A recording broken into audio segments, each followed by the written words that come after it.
This time on KEI Fabrication. Alright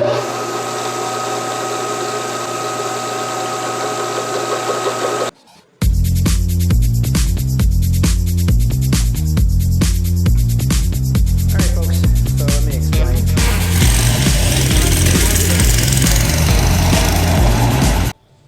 What you do for your grandkids, right?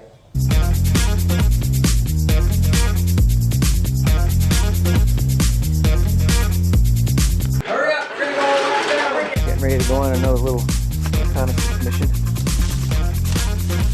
Nice.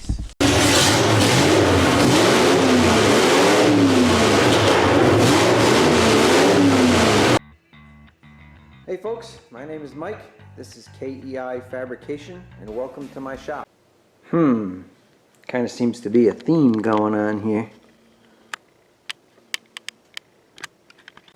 Alright folks, I think I explained to you that I needed to open up. Got 60-mile-an-hour gusts going on outside today. I need to open up the inside diameter of this trumpet. Alright, well that answers that mystery. You can see that the step on the flange is supposed to engage with this step here, and this step on this flange here is way undersized for the step here, so probably throw this in the Bridgeport and stick the boring bar in there. That's designed to fit on the spindle for the modified front end. So I've got a fixture here. I've got it dogged down with some V-blocks. It's clamped into a V-block, and I also have a threaded rod going down to a T-nut clamping down the inside. I've done the best I could to kind of center this up. I don't have the dial indicators that belong in there to do this job correctly, so I kind of did it with paper against the cutter. So I'm going to give it a try. We'll see how this works out for me.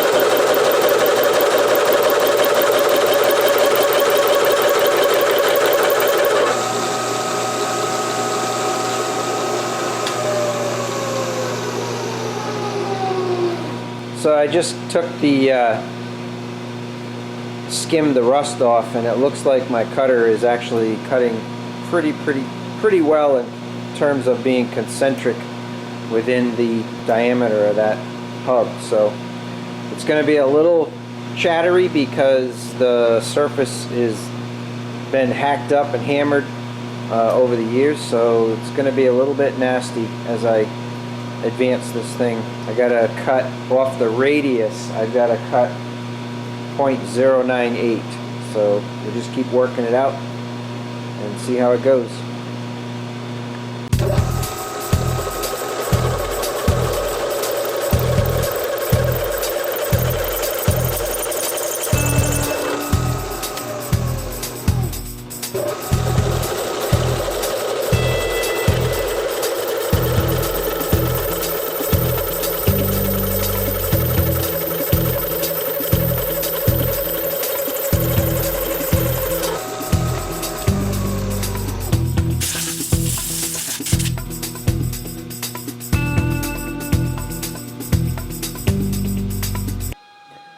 Alright, I made the cuts. It actually did pretty well. I was getting a little bit of chatter, so I added another support here to the V-block here, and I'm getting ready to take this out and go test fit it on the modified.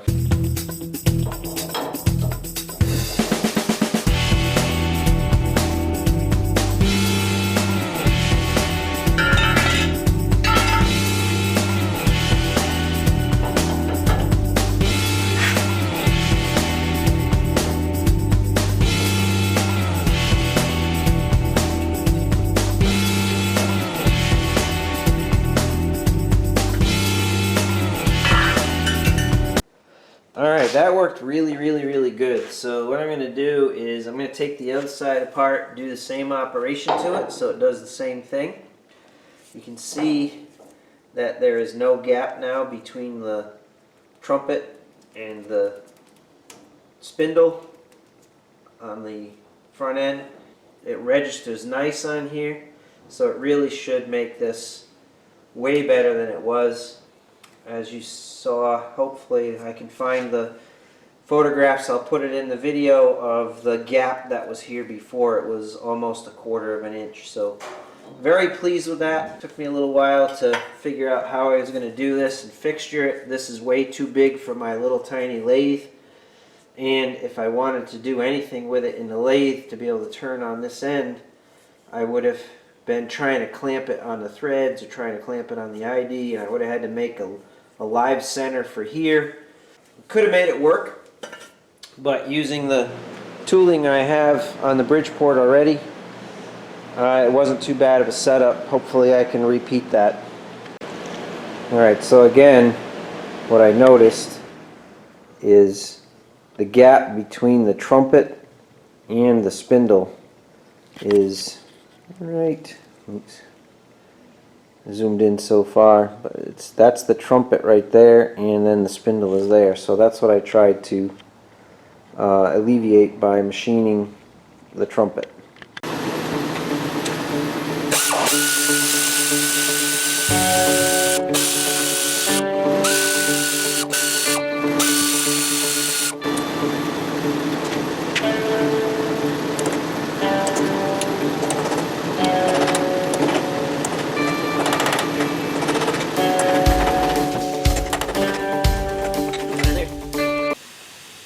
That's like tar.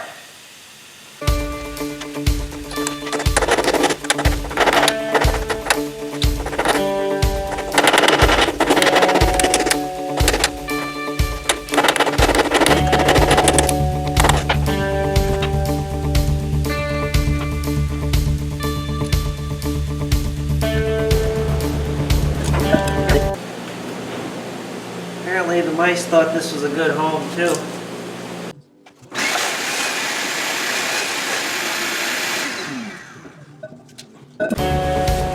See how wide those brake shoes are. That's the Buick Sabre heavy duty brakes. Alright, let's get the spindle off.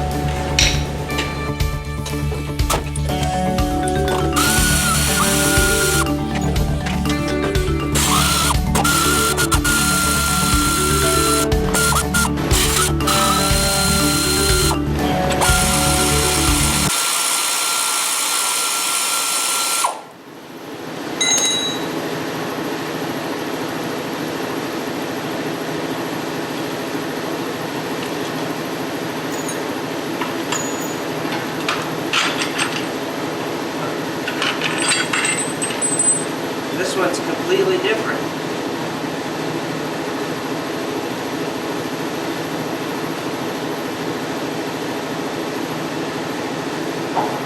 See the gap that I was concerned with. This is going to take some major work to get that opened up that much. I might have to take this to somebody's shop that has a bigger lathe. That slows me down a little. Alright, so I know it's not pretty, but I pocket milled to the depth I need with an end mill, and then I left enough clearance around the outside so I can put the boring bar back in and clean up my mess from the pocket mill. So that took over an hour and a half, just manually trying to interpolate that circle and going down like 60 thousandths at a time.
like $1,000,000. So now I'll get the full strength of the register, and the bolts aren't in bending. So I'm very pleased. That modification took over 2 hours, closer to 2.5 hours, but it was totally worth it.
Alright, I think I mentioned to you folks when I made the engine cross member that some mice had gotten in, made a nest here, and it rotted the very bottom edge. So I've already patched the opposite side and I cut this side out. I'm going to make a template while I've got the welder going, and I'll tack that in place, and I can basically take that repair one step closer to the finish.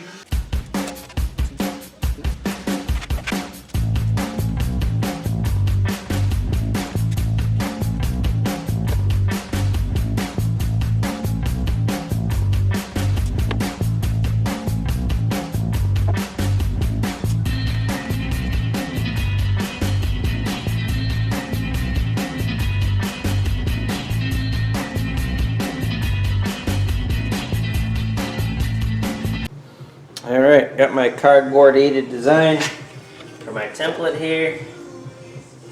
I'm going to trace this out on something that's just a touch thicker than the factory frame, and then I'll tack it into place.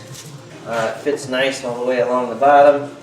Hopefully when I trace it out and cut it out of the metal, it'll fit perfectly. Alright, let's go make some patch plates.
That hurt.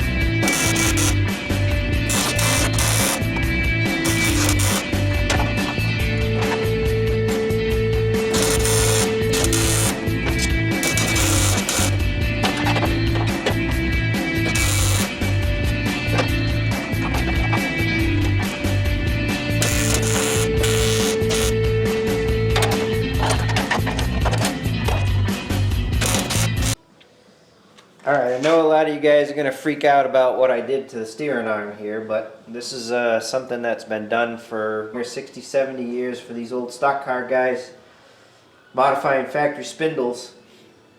So I heated this up and I very gently moved it out. Why did I do that? Well, originally the line from the center line of the kingpin through the tie rod end, if you go from side to side, the line converged somewhere outside in the neighbor's yard. to get toe out on turns, you need Ackerman, and the Ackerman means that it's the distance when you extend the lines to the back of the car, they should converge somewhere. And I did the same to the other side. Originally, it was almost parallel with the center line of the chassis. So to get these straight axle front ends to go around corners at all, you want the left front tire to gain toe out as you go in the corner, and it actually helps the car stick a little better. The rule of thumb is that even though this is a circle track car and it's turning left most of the time, if you're in traffic or you have to do an evasive maneuver, you really want your Ackerman to match both sides so the steering behaves the same turning left or right. There was a time when it was thought that Ackerman, so you only got toe out on turns when you turn left. That's all you needed to worry about, so you'd only adjust one side. And then what happened is when the car had to do an evasive maneuver and turn to the right at all, the car became super unstable. As years went by, the rule of thumb was if you're going to put Ackerman in the car, make sure it's relatively equal on both sides. So, did I ruin this spindle? Did I weaken it or whatever? So by heating it up and then letting it air cool, now when I heated it up, I moved it very slowly. I left it, made sure it was good and orange and almost white hot when I moved it so the material would stretch. And I did it very, very, very slowly and made sure the heat was on it the whole time. That allows the metal to move instead of tearing. By letting it air cool, it actually it stress relieves it. So technically this will not snap because it's brittle now, but it might bend easier. So the plan is to make a small gusset and weld it in here to prevent that from happening. There's a lot of things that even strengthening it up again is not really necessary because the tie rod end on this car goes all the way from one side to the other, and the steering arm also goes from one side all the way and connects to the pitman arm on the driver's side. So if you hit something, chances are you're going to bend the tie rod end before you bend the spindle or the steering arm. Again, this is something that might frighten you, but you know, from the 40s and probably earlier all the way up to they went to aftermarket spindles in racing, everybody did this. They either modified the steering arm or the pitman arm to either correct Ackerman, bump steer, or even manufacturing their own steering arms because they're using front ends that don't belong in cars. For instance, this is a 39 Chevrolet frame and a Ford straight axle front end. Anyway, the modifications to this was going on, you know, basically 60, 70 years. So if you poured water on this and made it brittle, then it would stand a chance of when it got stressed, it would snap. The fact that I let this air cool and didn't quench it, let it cool slowly, it actually anneals it or stress relieves it and makes it softer than harder. So when I go and weld this back in, I'll add strength, but it'll also change the metallurgy a little bit as well. So anyway, I'm not worried about this at all. I used to do custom pitman arms for the G bodies to correct this massive bump steer problem on those, and I've probably heated and bent 50 of those and never had an issue. So I'm confident with this forged steel steering arm that it'll be safe.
Oh yeah, you know I had to do that.